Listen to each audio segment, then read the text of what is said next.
ಹಿಂದೂಸ್ತಾನದಲ್ಲಿರ್ಬೇಕಾದ್ರೆ ಜೈ ಶ್ರೀರಾಮ್.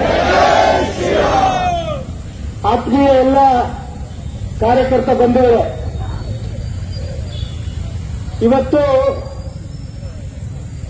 ಇಷ್ಟೊಂದು ಬಿಸಿಲಿದ್ರೂ ಕೂಡ ನಮ್ಮ ಮನೇನ ನಾವು ಉಳಿಸ್ಕೊಳ್ಳೋಕ್ಕೋಸ್ಕರ ನಾವೆಲ್ಲರೂ ಕೂಡ ಸೇರಿರೋದೇ ತುಂಬಾ ಬೇಸರದ ಸಂಗತಿ. ಆದ್ರೆ ಒಂದೊಂದು ಕೂಡ ಅದನ್ನ ಬಿಟ್ಕೊಳ್ಳುವಂತ ಪ್ರಶ್ನೆ ಬಾರಿ ನಾನು ಇಷ್ಟಪಡ್ತೇವೆ. ನಿನ್ನೆ ಎಲ್ಲ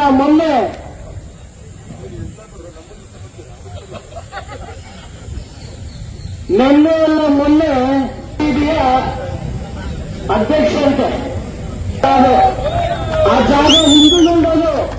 ಈಗ ಯಾವಾಗ ನೀವು ನಮಾಜ್ ಮಾಡ್ಲಿಕ್ಕೆ ಮಾತ್ರ ನಾವು ನಿಮಗೆ ಅವಕಾಶ ಮಾಡಿಕೊಟ್ಟಿದ್ದೀವಿ. ಮುಂದಿನ ದಿನಗಳಲ್ಲಿ ನಮಾಜ್ ಮಾಡ್ಲಿಕ್ಕೆ ಬಿಟ್ಕೊಡ್ತೀವಿ, ಅದನ್ನು ಕೂಡ ನಾವು ಬಿಟ್ಕೊಡಲ್ಲ.